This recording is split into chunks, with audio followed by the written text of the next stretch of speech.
Hello बच्चों, कैसे हैं आप सभी लोग। आई होप कि आप बहुत अच्छे होंगे और आपकी पढ़ाई भी बहुत अच्छी चल रही होगी। तो बच्चों, आज की इस वीडियो में हम बात करेंगे 5 ways to improve marks in practical.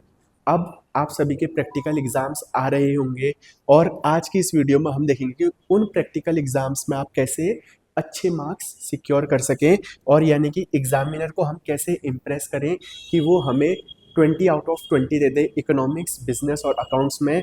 और अगर साइंस वाले देख रहे हैं तो फिजिक्स, केमिस्ट्री, बायो में हमको 30 आउट ऑफ 30 कैसे मिले। ये जो वीडियो होने वाली है ये कोई सिर्फ कॉमर्स वालों के लिए ही नहीं होगी, ये इन जनरल टॉपिक के ऊपर हम बात कर रहे हैं, तो ये साइंस और कॉमर्स सभी के ऊपर बात होगी इस वीडियो में। तो दोस्तों, without wasting any time, let's start the video. तो ये कुछ ग्लिम्स हैं लास्ट ईयर के, जब मैं as a examiner different different schools में गया हुआ था। एज अ टीचर ये हमारे लिए भी बहुत अच्छा एक्सपीरियंस होता है। कुछ नई जगहें होती हैं और कुछ नए बच्चों के साथ इंटरेक्शन होता है, तो हमें भी बहुत अच्छा लगता है। और इसके अलावा जो 5 चीज़ें बहुत ज़्यादा ज़रूरी है प्रैक्टिकल के लिए, वो है बॉडी लैंग्वेज और पॉस्चर। फिर दूसरा है फेशियल एक्सप्रेशन, फिर है स्किल ऑफ आंसरिंग, फिर है एक्टिव लिसनिंग और कॉन्फिडेंस। तो इन सारी चीज़ों के बारे में आज की इस वीडियो में हम डेप्थ में बात करेंगे। तो वीडियो को शुरू करते हैं। तो दोस्तों, जो सबसे पहला पॉइंट है वो है हमारा बॉडी लैंग्वेज के ऊपर। बॉडी लैंग्वेज आप यहाँ पर पिक्चर में भी देख सकते हैं कि एक बच्चा यहाँ पर को कैसे बैठा हुआ है। तो सबसे पहला है कि यहाँ पर को सीधा बैठो या खड़े रहो, और ज़्यादातर केसेस में हम बैठ के ही करते हैं। और कमर आपकी झुकी हुई नहीं होनी चाहिए, शोल्डर्स आपके रिलैक्स होने चाहिए, बहुत ज़्यादा उसमें टाइट या झुके हुए नहीं होने चाहिए, एकदम रिलैक्स होने चाहिए। फिर हमारा आई कांटेक्ट, एग्जामिनर की आंखों में देखना है, घूरना नहीं है।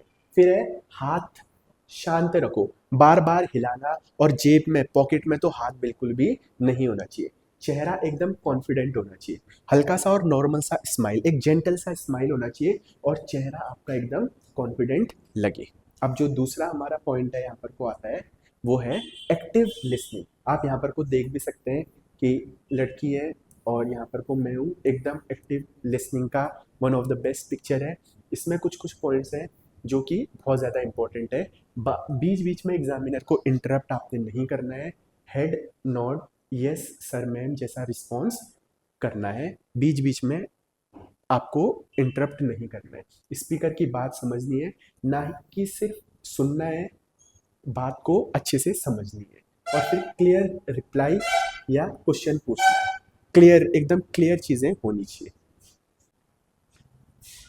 फिर जो अगला है वो है फेशियल एक्सप्रेशन के ऊपर। आपको यहाँ पर को दिख भी रहा होगा कि फेशियल एक्सप्रेशन में कैसे है। एग्जामिनर की आंखों या फेस एरिया में देखना है, आंखें में देखना है या फेस की एरियाज में देखना है, घूरना नहीं है। मैं बार बार पॉइंट आउट कर रहा हूँ कि बहुत ज़्यादा बच्चे घूरते भी है, एग्जामिनर को खुद अनकंफर्टेबल हो जाता है, तो घूरना नहीं है।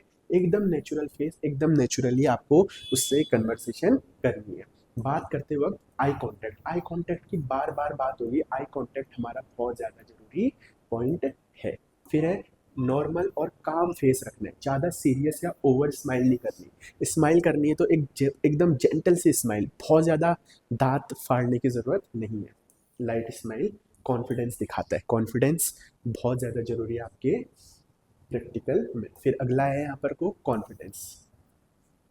कॉन्फिडेंस, कॉन्फिडेंस के फायदे, फेयर कम होता है, कम्युनिकेशन बेटर होती है, पॉजिटिव इंप्रेशन, इंप्रेशन आपका एक पॉजिटिव पड़ेगा तो ऑब्वियसली बहुत ज़्यादा हमारे मार्क्स गेन करने में हेल्प होगा। फिर डिसीजन मेकिंग स्ट्रांग होती है, आंसर आता है तो सीधे बोलना है हमको, कि जो आपको फॉर एग्जांपल इकोनॉमिक्स से कुछ पूछ दिया तो आपको सीधे बोलना है, आंसर आता है तो। अगर नहीं आता है तो सॉरी सर बोल सकते हैं आप, सॉरी सर एक जेंटल सा आंसर होता है अगर आपको नहीं आता है तो।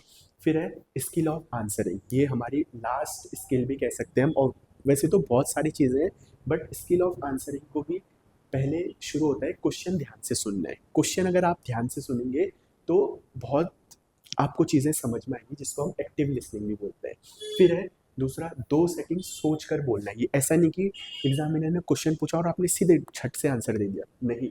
2 सेकंड रुकिए, पॉज लीजिए, फिर जाके आप अपना आंसर बताइए। फिर है डायरेक्ट और शॉर्ट आंसर देना है। डायरेक्ट आंसर और शॉर्ट आंसर, बहुत ज़्यादा घुमा फिरा के बातें करने की ज़रूरत नहीं है।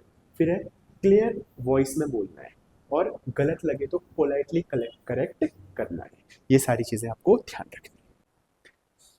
तो दोस्तों, बहुत ज़्यादा शॉर्ट में मैंने बताने की कोशिश करी है कि आपको कैसे एग्ज़ाम में कैसे चीज़ों को ध्यान में रखना है। मैंने बताया आपको हाउ थिंग्स वर्क्स, 5 तरीके बताए मैंने to improve marks in practical. और बस लास्ट में मैं सिर्फ इतना ही कहूँगा कि इन पाँचों का आपको ध्यान रखना है। डेफिनेटली ये काम आपके आएंगे। और अगर आप इस चैनल पे नए हो तो लाइक, शेयर और सब्सक्राइब करें।